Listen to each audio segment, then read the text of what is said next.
Before getting on into this one, just wanted to let you guys know, if you haven't seen it already, there is a Winnipeg Jets community over on X or Twitter, if you want to call it that. If you want to discuss anything Jets with Jets fans, start a conversation, that is the place to go. I'll be over there, with other creators such as, Nick Lynham, Zach Nolan, and Jake from the Peg City Hockey. So if you want to go check that out, definitely go do it. I'll see you guys there. What's going on, everybody? Welcome back to another video. Today we're going to be talking about the Jets 2C situation. I've talked about some trade targets in the past here, but is the 2C in the room with us right now? Is Adam Lowry the second line center? We're going to talk about that in this video. Now I'm going to get this out of the way up front here, okay? If you're a contending team like the Winnipeg Jets should be, playing against other contending teams in the playoffs, Adam Lowry as your second line center doesn't strike me as, the most ideal situation ever, especially if there's an injury to him or Mark Scheifele or anything like that. Are you comfortable with, 1C Adam Lowry? I don't think so, right? So getting that out of the way, I'm going to say no. However, I do think this is more of a case of maybe Nick Ehlers has found the center that he should be playing with for at least the rest of the season.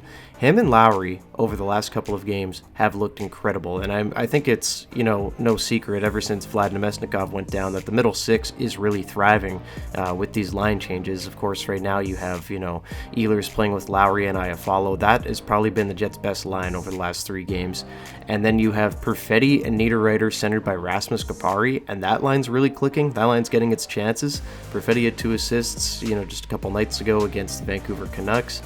What's not to like about this middle six, right? And yeah, not a super ideal long-term thing, I think, right? But maybe you're starting to see a pattern here of guys that, are really good with each other. Even if you just add an impact center between Niederreiter and Perfetti, I think you're really cooking. I don't think Namestnikov's that guy, but if you add one, you got a really good line here. Almost use that as your second line, and then have that Lowry, Ehlers, and Iafallo as your third. You could interchange them. I just think that gives you 3 really solid lines that can play against anybody. 3 really talented lines, and spread the wealth. Of course, we got that first line of Connor, Scheifele, Velarde. That first line I don't really see changing. They've been great this season, surprisingly, and that allows for more flexibility in the bottom 9 for the Jets. If you have a fourth line with Vlad Namestnikov, Morgan Barron, and someone else, you're really cooking. So I really like how these lines have gone as of late, since the Vlad injury. When he comes back, I do kind of expect him to maybe slot between Perfetti and Niederreiter. I don't think they're going to mess with that Lowry line. Seems like, for the time being anyway, that Scott Arniel really likes that line. The only way that I would be okay with them, settling with Lowry as the 2C is if they went out and got the best player available, right? Darren Dreger kind of alluded to that. He said, the Jets really like the fit with Lowry, but, they are obviously still sniffing around for an impact player. Now, that's great and everything. I like that. I don't know really how comfortable, like I said before, I am if the Jets aren't a healthy team, especially, after the trade deadline when they can't really do anything about it. But if they do decide to go with Lowry as the 2C, which again, I don't think is going to happen, they have to go after really whoever the most impactful player is. Now, there's a few that have been sprouting. I think there'll be a few more as we move on here. We've talked about Pettersson and Barzal, over the last week or so now. But a name that's kind of brought itself up now is Brock Boeser, who's a UFA after this season in Vancouver. Kind of sounds like he may be on the block to move. So we'll see what happens there. It's really no secret that Brock Boeser was a target of the Jets in the draft when he was, a first-round draft pick there. Jets really liked his game. It's pretty well public knowledge now. But it wouldn't shock me if the Jets see that and say, hey, you know what?